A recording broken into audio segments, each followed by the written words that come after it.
This semester, I spent my time traveling across Vermont, following the work of foresters, landowners, and professionals who shape the landscape in ways most people never even see.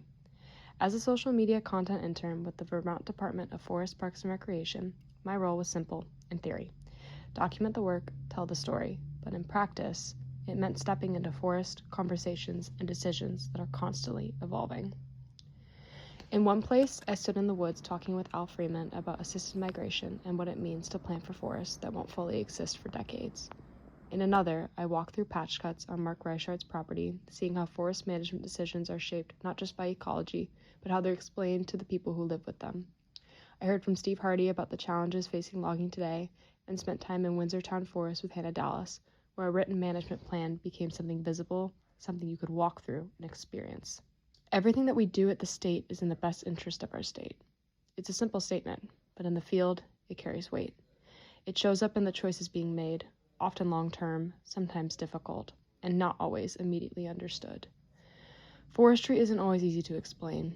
It's technical, it's visual, and it often looks very different depending on where you stand. Part of my role was figuring out how to take those moments, those conversations, those landscapes, and turn them into something people could connect with, something that makes sense, even if you've never stepped into a managed forest before. At the same time, this experience connected directly back to what I've been learning in the classroom.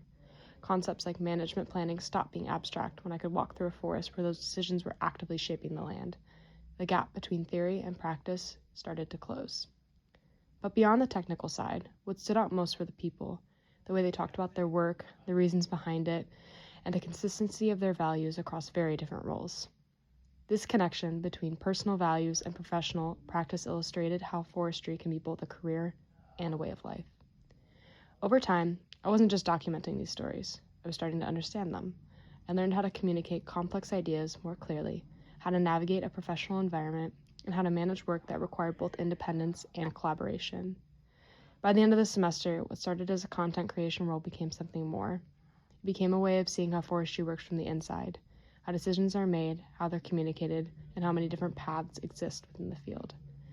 And maybe most importantly, it showed me that behind every management plan, every harvest, and every decision in the forest, there's a story worth telling.